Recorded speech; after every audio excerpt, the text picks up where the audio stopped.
Los Angeles, California. With 13 million people and over 1,000 emergencies a day,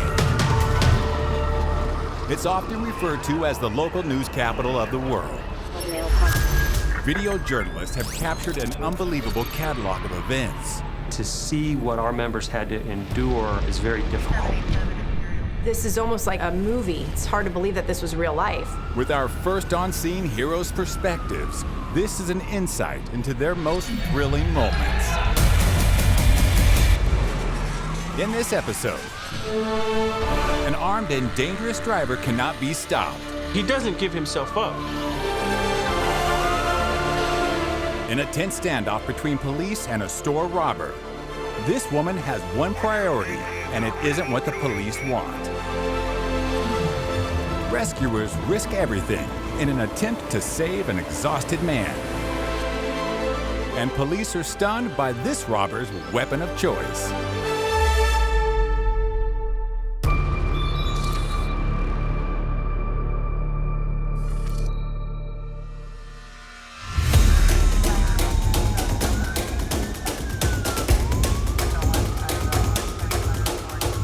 It's 1:55 a.m. in Anaheim, the home of Disneyland, just outside of Los Angeles, and an unusual pursuit is underway. The suspect isn't driving a car, a minivan, or even a truck. Things are about to get crazy. Every pursuit that officers get in is different, in one way or another. This pursuit is unique because it involves a fire truck. It is not easy to drive a fire engine. In fact, it almost looks like flying a plane up there. How on earth does someone get behind the wheel of a fire truck and actually know how to drive it? Driving a fire truck is no easy feat, and with no training or experience, this pursuit could be fatal. I get excited when these calls come out because it's a moneymaker. The news loves these stories. With the California Highway Patrol right on his tail, the suspect slows things right down. The police department will be thinking about how they can stop this pursuit. The problem is, they don't know who this guy is, what he's capable of, and he's behind the wheel of a stolen fire truck. I don't know why, but when the pursuits start happening, the public loves to come out and get involved. This random Good Samaritan comes out and stands in front of the fire truck. Wow. How dangerous is that? Well, it got quite scary there for a minute when you see the guy in the truck actually reversing and the police cars were just scattering. The police officers must have been thinking, holy moly, what is going on here? What's he doing? The situation escalates. Police now have a reckless civilian making a dangerous chase even worse. What is happening? Why is this guy standing in front of this fire truck? Is this guy gonna get ran over? In a crazy, unexpected turn of events, the civilian starts walking towards the fire truck. And incredibly, it starts reversing. Maybe he knew the guy. Maybe the guy was a friend of his and tried to help him. It definitely appears that the suspect and the person that stopped the pursuit may have known each other. It looked like the gentleman that actually jumped in front of the ladder truck was successful in getting the guy to slow down and decide to open the door.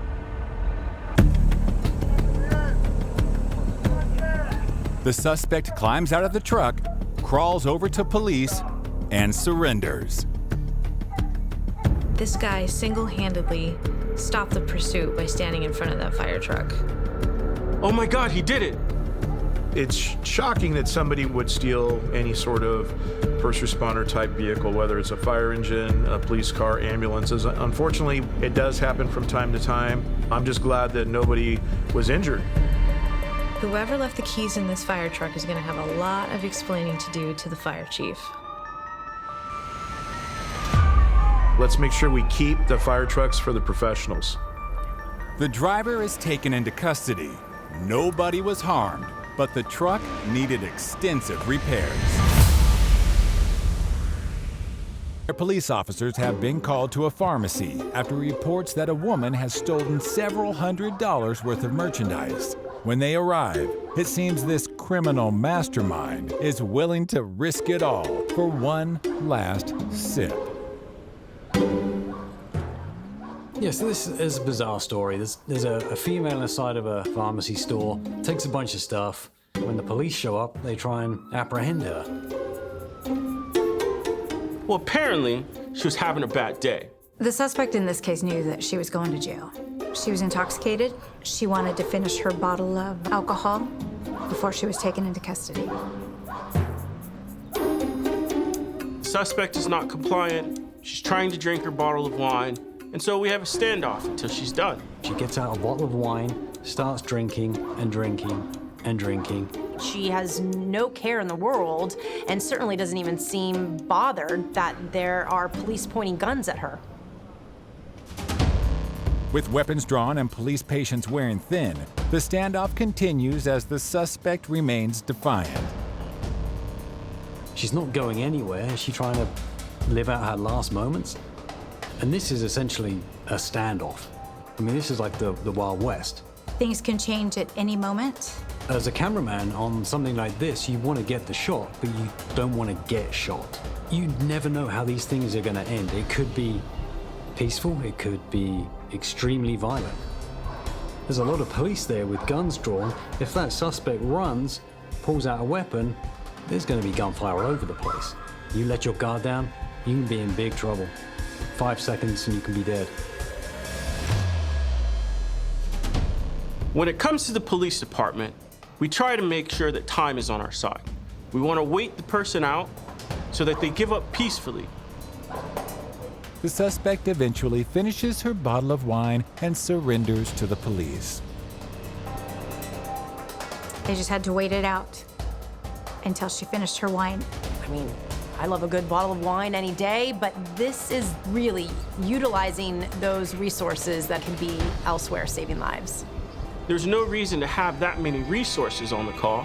We'd have walked up and taken her into custody without all of that wait time or all the people around. That was unnecessary. Lucky for her, it ended peacefully. Because I've seen situations like this before that have completely turned around and gone curly very quickly. Cheers to justice served. Another case closed by the sobering power of wine. Coming up later. You can see that the suspect used something really unusual. I mean, I've never heard that in my life. But first, we are seeing these armed home invasions happen in a lot of these protected areas like Beverly Hills. Suspects are following these homeowners back to their residence.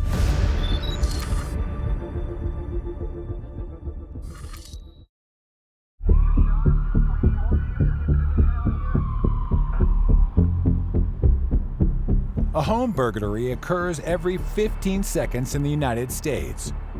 This means that approximately 4,800 invasions happen every day. Home invasions are a nightmare for anyone to think about. It may just be a knock on the door, you answer the door, and they push their way in. People have become more and more bold. We are seeing these armed home invasions happen in a lot of these protected areas like Beverly Hills, Bel Air, Holmby Hills. A lot of the times the suspects are following these homeowners back to their residence before they jump in and try and rob them. In the mind of a criminal, that's an easy come up. It's dead of night in the peaceful neighborhood of El Monte, east of downtown Los Angeles. But the tranquility is quickly shattered as police rush to the scene of a terrifying home invasion. 2 intruders broke into a home and a scuffle happened between 3 residents and the intruders. Gunfire was heard. Whenever you hear a call come out with shots fired, you know it's going to be a good story. In a violent situation where you have an individual with a gun or shooting, or we have to work with law enforcement for them to clear that area, then we could tend to the medical needs of those injured. One suspect is arrested by police immediately. The other decides to make a run for it. A manhunt is underway.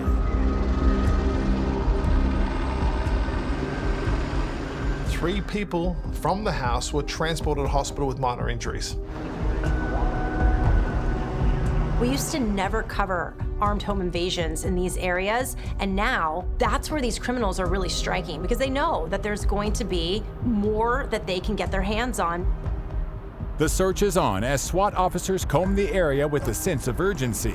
After a tense pursuit, another suspect is caught and justice is served once again. But the hunt is far from over, as a dangerous criminal remains on the loose.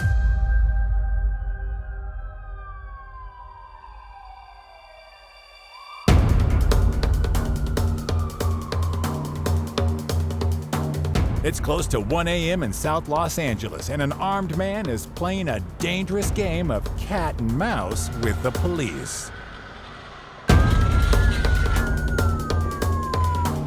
This is a wild pursuit. Obviously a very disgruntled man behind the wheel. He's clearly and visibly upset. He's driving erratically on 3 wheels, smoking the tires, reversing his vehicle towards police officers.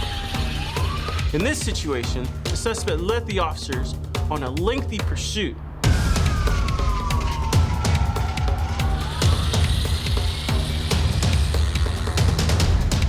He was not following orders. They had attempted numerous times to get the vehicle to stop.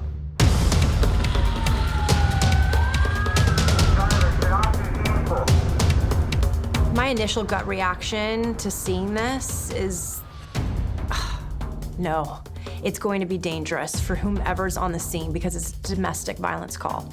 So domestic violence situations are the most dangerous situations that police officers go on. The suspect, 9 out of 10 times, is armed, dangerous, and does not care. In this case, the suspect was armed. He had a gun. It raises the level of danger once you know that the suspect is armed and he's not willing to give himself up. You never know what a person is capable of. Officers use a spike strip in a desperate attempt to stop the deranged driver.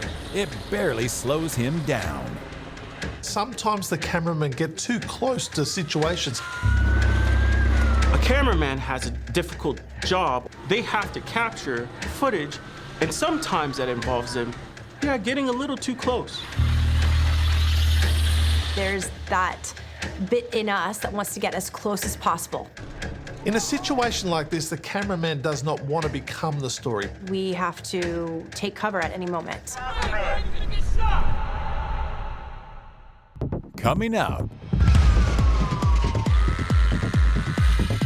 He doesn't give himself up. And then all of a sudden you hear shots being fired.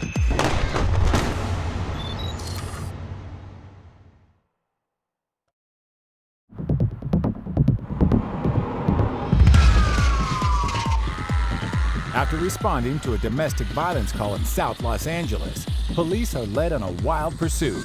The suspect is armed, dangerous, and refusing to go down without a fight. Anything could happen. This is a wild pursuit. They had attempted numerous times to get the vehicle to stop.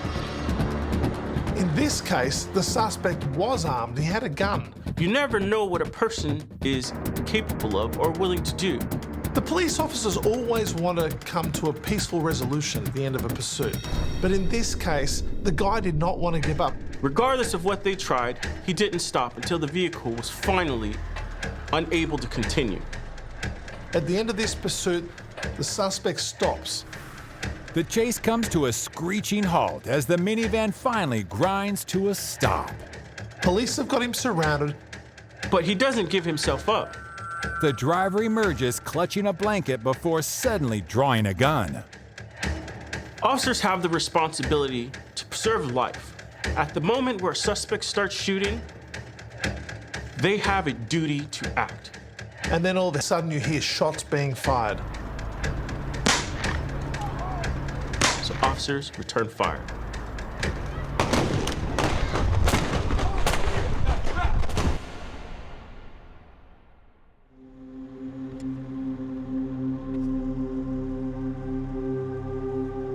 When I've been in similar situations to this, you've got to try and just stay out of the way, but you've also got to get the shot. We want to run toward those gunshots, unfortunately, and sometimes you can get in the crosshair of that. You can see the cameraman was ducking for cover.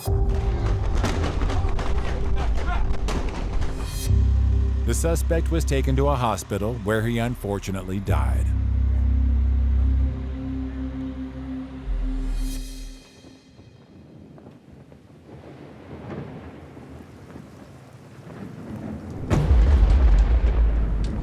It doesn't rain much here in Southern California. But when it does, it really rains. Our infrastructure just really can't handle it. We always, every year, see flooding, without a doubt. This situation was extremely dangerous. It's 9:37 a.m. and multiple emergency responders and search and rescue units have been dispatched to an incident of a man stuck in a fast-moving flash flood. So what we saw was what we would call a swiftwater rescue. Those incidents become very challenging for first responders. You have someone that ended up in the flood control channel, a torrent of water coming past. If you're standing in the middle of that, you're gone. You got to grab hold of something. You got to grab hold of something tight. If this person wasn't able to hang on to that vegetation that we actually saw, that person would just continue to go downstream. If you get swept away in that situation, you're done. They will probably not find you. How do you even attempt to figure out how to get them out? Unfortunately, a lot of times the water rescues that we see are where there are homeless encampments. It's very common for homeless people to live near the wash area or riverbeds. They don't have television out there. They can't watch the local news. They don't have cell phones. So they have no idea the severity of the weather and the torrential downpour that can happen. You're sleeping there thinking, oh, it's a bit of rain. Next thing you know, you got boulders and trees coming past you. He has a massive problem. How do you solve that problem? You bring in everything you can. Helicopter hoist rescues are a daring feat of bravery and skill, where one false move could spell disaster. As firefighters, we want to make sure that, we're there to solve the problem, and we certainly don't want to become part of the problem. We're watching the whole thing unfold right in front of our eyes with the helicopters. The best option might be a first responder come down from a helicopter and then put the patient into a harness and then extract them that way. You have two outcomes in something like this. You drown or you get rescued. You've got tree branches, huge logs, you've got boulders, you've got dirt. Imagine all that coming down at the speed of a car. The rescue operation was incredible. They did what they had to do and they saved his life. They got him out safely. The people that are doing that are highly trained professionals, and certainly we saw a really positive outcome in this footage. I mean, they're just the bravest humans alive. And I've been on situations like this where people haven't made it. The man was saved and on dry ground by 10:13 a.m. He was medically evaluated and reported to be in good condition. This guy's extremely, extremely lucky.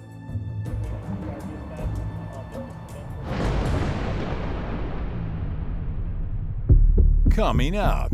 You can see that the suspect used something really unusual. It's bizarre. Also, That's probably not somebody of sober mind. I mean, how do you approach a situation like this? You don't know what that person's thinking.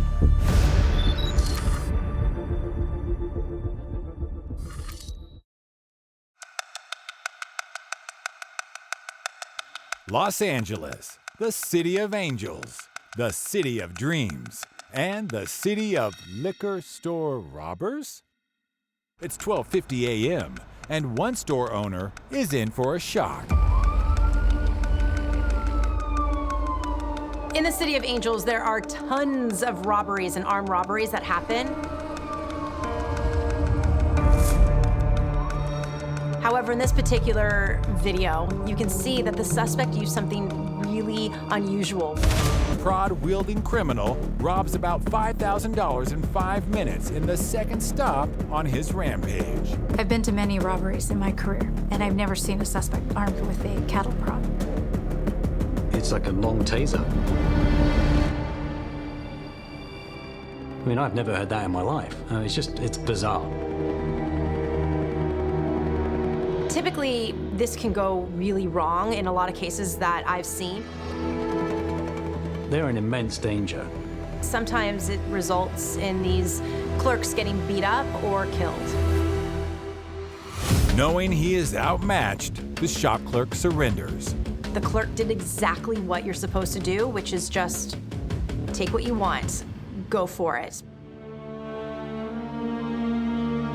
Half an hour after this had happened, I was able to talk to the store owner, and he was more upset that they took his phone with his family pictures on than the $5,000. The store owner is unharmed, but the cattle prod robber gets away.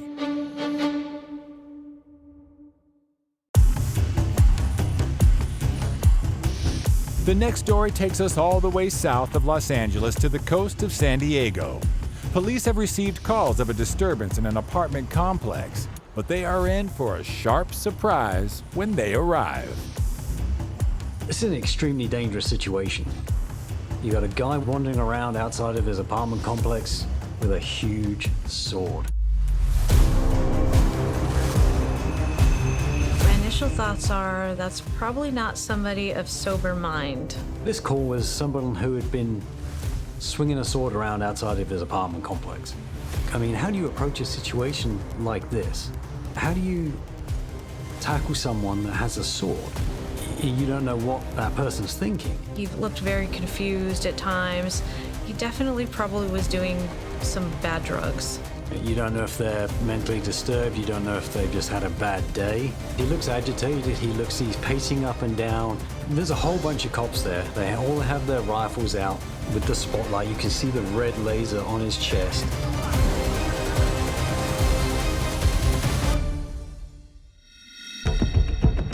Having heard the commotion, a resident recklessly steps in to help. The Good Samaritan was pretty brave. I'm not sure that I would approach somebody with the sword. In their mind, they think they're helping the police, but in fact, they're putting themselves at risk. Yeah, you don't know what this guy's thinking. He can turn around and run straight towards you, and at that point, what do? I mean, it's a sword. It's not a knife. This thing is a sword. Shockingly, the brave resident is able to successfully disarm the suspect. He disarmed the subject. However, he also put himself at risk because officers had their guns drawn. The amount of resources it took to bring this to a conclusion, I mean, you got police dogs, you've got specially trained officers, you've got just every resource you can imagine. It's a good all-around end to the story because nobody got hurt. The interfering civilian got lucky this time. The sword-wielding suspect is taken into custody.